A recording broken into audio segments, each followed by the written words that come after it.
नमस्कार, welcome to your own YouTube channel wealth creators. और मैं कल्पना गुप्ता एक बार फिर तहे दिल से आप सबका स्वागत करती हूँ आपके अपने चैनल वेल्थ क्रिएटर्स पर। आज हम बातचीत करेंगे कुछ रेलवे स्टॉक्स पर। हम सब लोग को मालूम है कि Indian railway is a very very big organisation. World wide I think it is number 1 और नंबर 2। तो उसकी बहुत सारी सब्सिडरीज हैं और बहुत सारी लिस्टेड कंपनीज हैं उनमें से। तो आज जो हम बात करेंगे, हम उनमें से 4 सब्सिडरीज के बारे में बात करेंगे इंडियन रेलवेज की, जिसमें इंडियन रेलवेज का इज द प्रमोटर। और ये चारों जो है हाल फिलहाल में ही लिस्ट हुई थी, मतलब 218, 19 and then 21। So they are very, as far as the stock exchange is concern, they are very new companies. और उनका they are not trading at very high value, सभी 500 से नीचे ट्रेड कर रहे हैं। सभी क्या मतलब, actually only one company is trading around about 300, 280 to 320 के बीच में। बाकी जो 3 कंपनीज हैं वो तो 50-60 के नीचे ही ट्रेड कर रही है। तो जब कंपनीज इतनी, और इन स्टॉक्स में ज्यादा वॉलेटिलिटी नहीं होती, मार्केट ऊपर या नीचे हो तो 2 रुपए ऊपर 2 रुपए नीचे, बेसिकली बिकॉज वैल्यू ही बहुत कम है स्टॉक की, तो उस हिसाब से ट्रेड करते हैं।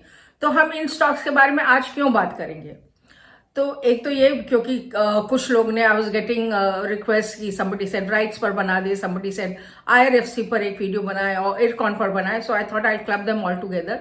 And these stocks, you know, they are, ये उन लोगों के लिए बहुत अच्छा है जो कि एक रिस्क फ्री इन्वेस्टमेंट चाहते हैं, because all these companies they give very good dividends, and anybody who wants a risk free investment with a good dividend, उनके लिए ये स्टॉक्स है। और ये स्टॉक्स आप डिप्स में खरीदें, जिससे कि आपको वैसे भी चीप जा रहे हैं, you can get the more cheap, और आपकी डिविडेंड यील्ड बेटर हो जाए। तो basically these stocks are more for dividend yield. और ऑफ कोर्स अगर जो कभी डिसइन्वेस्टमेंट हुआ तो हो सकता है आपको एक बाउंटी मिल जाए and you will make a lot of money. So that's why. तो आज हम जिन 4 स्टॉक्स के बारे में बात कर रहे हैं, that is rights, RVNL, IRFC and IRCON. But start करने से पहले, अगर जो अभी तक आपने चैनल को सब्सक्राइब नहीं किया, then please subscribe to the channel, click the bell icon, और जब विंडो खोलेगी तो उसमें ऑल नोटिफिकेशंस पर टिक करेगा, जिससे you can get notifications as and when a video is upload. First stock that we are going to talk about is RITES limited. RITES is a mini Ratna. It is a multidisciplinary engineering and consultancy organisation, और ये बहुत सारी services देता है। It from the concept of commissioning in all facets of transport infrastructure and related technologies, and it has undertaken a lot of projects internationally also, over 55 countries में इसने projects complete किए। ये मिनिस्ट्री ऑफ रेलवेज से ने incorporate किया था 1974 में, और 1974 से ये काम कर रहा है। उसके बाद जो स्टॉक एक्सचेंज है उसमें ये जून 2018 में लिस्ट हुआ। Now, if you see the shareholding of the company, तो शेयर होल्डिंग आप देखेंगे कि सितंबर 19 में गवर्नमेंट की शेयर होल्डिंग वॉज 87.4, जो कि रिड्यूस हुई, कुछ ऑफलोड उन्होंने और किया इन मार्च क्वार्टर में, और उसके बाद से ये 72.2 पर शेयर होल्डिंग चल रही है। अब जब आप नीचे देखेंगे तो till March 2021 you will see that some shares are locked, pledged zero है, लॉक्ड है। लॉक्ड क्या होता है वो हमने पिछले वीडियो में डिस्कस किया था, तो जिन लोगों ने नहीं देखा है वो वीडियो, आई वुड रिक्वेस्ट कि आप वो देखें।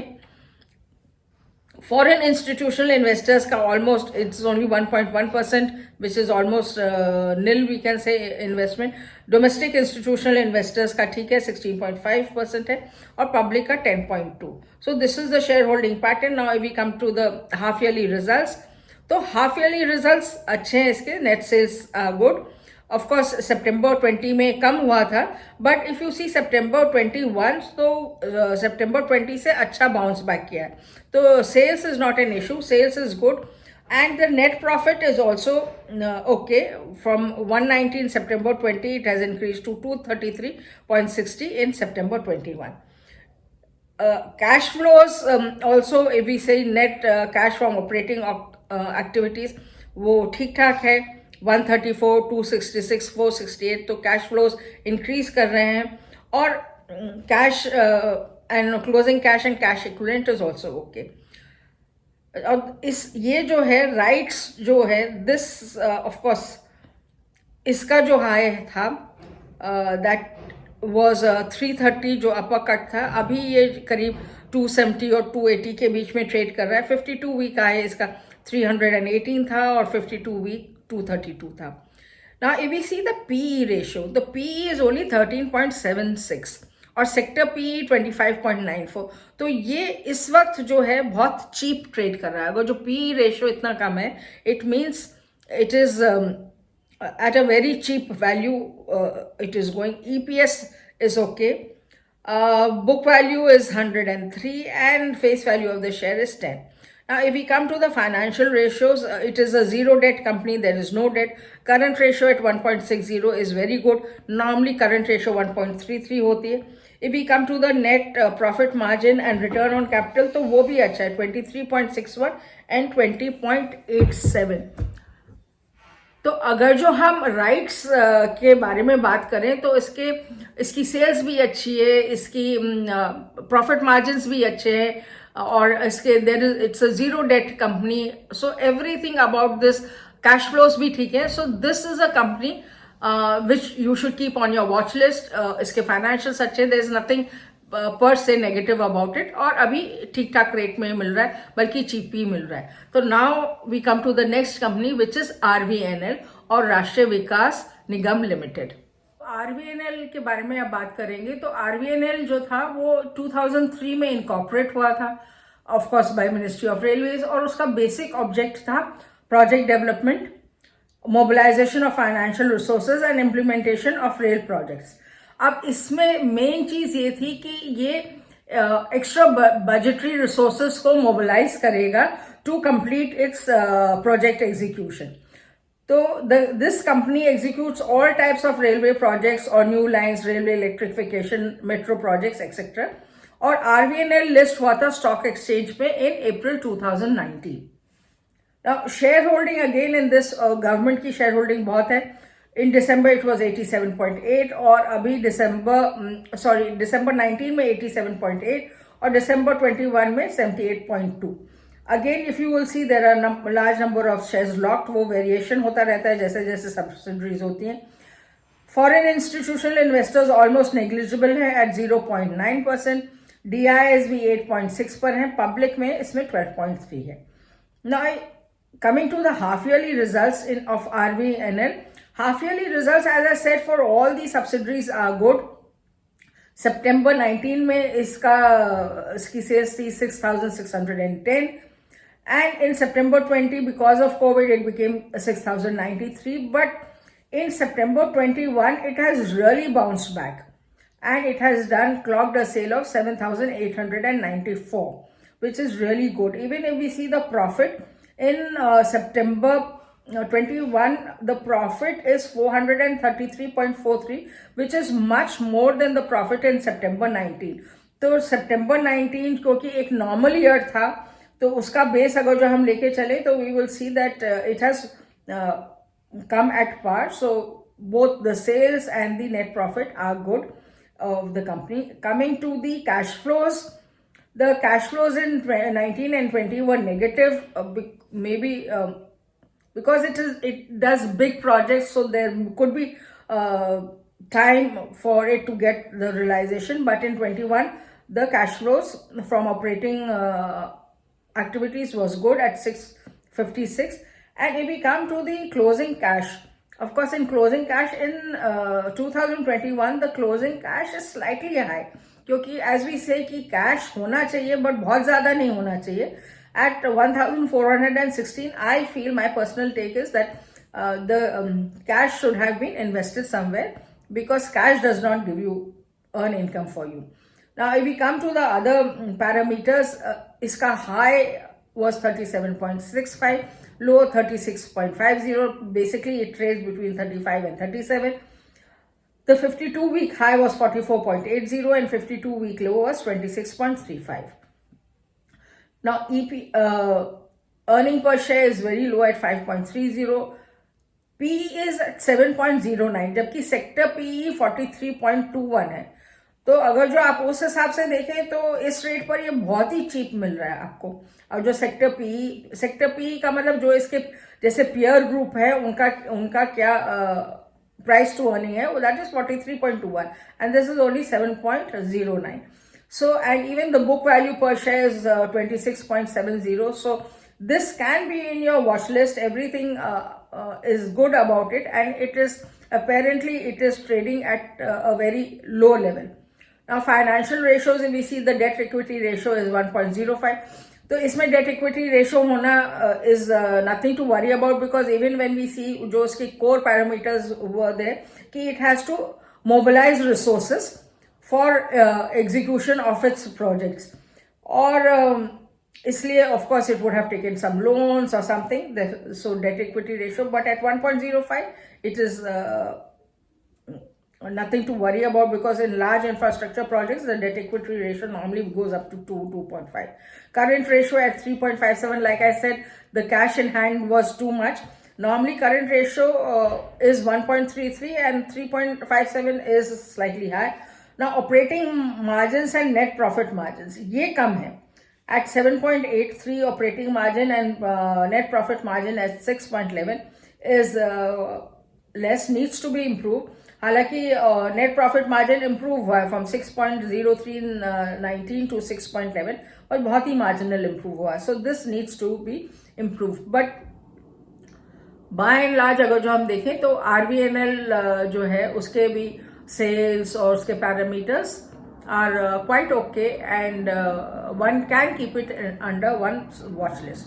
We come to the third company, which is IRFC, that is Indian Railway Finance Corporation. और जैसे कि नाम दर्शाता है ये एक फाइनेंस कंपनी है, एंड इसका काम ही है, इसके 3 काम है. It does lending, it does leasing and it does borrowing. तो ये बोरो करके it buys some assets and then it leases them, and it also finances other organizations, other people. And this was founded in December 1986, और ये BSE पर list हुआ, अभी list हुआ last year in January 21. And how does it raise the finance? So it goes to the public, it issues either from bonds, or it borrows from banks or financial institutions, or public say it raises funds through issuance of bonds. So this is how it raises funds. Now let us see how the shareholding pattern is. So shareholding pattern is promoter, of course, Government of India or Indian Railways is 86.4. तो ज़्यादातर government के पास ये बहुत कम public पर है, 1.1 FIIs पर है, और डोमेस्टिक institutional investors पर 3.2, public पर 9.4. So nothing to talk about it. Now coming to the sales we see. So this is one company, IRFC. अगर जो आप देखेंगे इसकी सेल पर, नॉर्मली अभी तक हमने जो भी कंपनीज देखी हैं सबकी सेल जो है वो सितंबर 20 में कम हुई है because of Covid. But this is the only company I have come across till now जिसकी even in September 20 there has been no dip in its sales. So this is really a positive factor. If you see the net sales from or income from operations, 6,574, then 7,160, 7,380, 8,387, and 9,271. So it has been going, just increasing on a half yearly basis. Every half year it has increased only. There has been no dip in it. If we come to the profits also, there is a slight dip in the profits in September 20, but then after that September 20, if you see the difference in September 19, it was 1630, and in September 21, the net profit is 3,003, which is really, really good. I think a big leap. So the cash, coming to the cash flows, अब यहाँ पर बहुत ज़्यादा this is really stressful. If you see the net cash from operating activities, they have been increasing on year-on-year basis from 41,748 to 62,700, and now almost 90,000 in 21. तो ये negative cash flows जो इसके हैं, this is a big pain, and I think this is something which I don't know, I can't accept it. I don't know whether अगर जो operating activities से cash नहीं हुआ, दो आई एग्री कि this is a finance company and it raises loans और वो long term के लोन्स होते हैं, but yet you know you can't have a negative cash flow. So this is a matter of concern. तो अगर जो कोई भी सोच रहा है इसको खरीदने के लिए या इसमें इन्वेस्ट करने के लिए, तो आप सोच समझ के बहुत डीप स्टडी करके कि नेगेटिव क्यों है उसको देख के करें. And of course if you see even the cash closing cash 3.71 1.38 कमी था. In 21 it has increased to 297.19. So that is about the cash flows. अगर जो हम इसका हाई और लो देखें तो 52 वीक हाई 26.70 था, 52 वीक लो 20.80 था. अभी भी इट ट्रेड्स बिटवीन 23 to 25 के बीच में ही ट्रेड करता है. पी इसका 5.65 है, which is more than the sector P of 4.83. Book value is 27.48. Of course उसके हिसाब से आप देखें तो ये थोड़ा चीपर चल रहा है. So this is about IRFC. अब हम लास्ट कंपनी पर आते हैं और लास्ट कंपनी का नाम है IRCON, that is IRCON international limited. और ये जो थी IRCON, this was incorporated in April 1976 as a Indian railway construction company. This is also a specialized construction organization and it covers the entire spectrum of construction activities. लेकिन इसकी जो core competence है, that is for construction of railways and highways, EHP substations and MRTS. This is a global company, मतलब it works internationally also. It has done 300 infrastructure projects in India and about 100 projects across the globe in more than 21 countries. This was listed on the NSE BSE in September 2018. Coming to the shareholding pattern, इसकी shareholding pattern दिसंबर में 89.2 थी और वो थोड़ी बीच में offload हुई और दिसंबर 21 में 73.2 है. इसमें भी FIIs का इन्वेस्टमेंट बहुत कम है, 2.5 है इनफैक्ट. और डोमेस्टिक इंस्टीट्यूशनल इन्वेस्टर्स का तो ऑलमोस्ट नेग्लिजिबल ही है, बाकी सब पब्लिक के पास है. 23.4 पब्लिक के पास है. Of course foreign institutional investors का इसमें इफ यू सी थोड़ा थोड़ा बढ़ रहा है investment from 2.2 to 2.3 to 2.5. Now coming to IRCON sale, if you their half yearly results, March 19 में it was 2,748, March 20 में 2,920, and then again in March 21 3,504. So the sales March to March have been increasing. In September 20, of course, there was a dip in sale. Profit is okay at 288 in 0.47. So sales and profit both dipped in March 20, but in March 21 they recovered. Now if we see the net cash from cash flows, so net cash from operating activities is good. It has improved. 341.92 was in 2020 and it is 804.90 in 21, which is good. Closing cash is also sufficient at 322.27. अब इसकी अगर जो हम highs and lows देखें इन दी market तो इसका 52 week high 54.25 था और 52 वीक लो 39.68 था. अभी इट ट्रेड्स बिटवीन 40 to 50 के बीच में ट्रेड करता है. बुक वैल्यू पर शेयर इज 234.08. तो आप देखो जिसकी बुक वैल्यू 234.08 है उसके हिसाब से ये कितना चीप मिल रहा है आपको. इसकी सेक्टर पीई इज ऑल्सो 61.73 जबकि इसकी अपनी पीई 1.8 है. So this is one share which is really going cheap. And EPS भी इसका ठीक है 25.91. तो ये आपके रडार में जरूर होना चाहिए.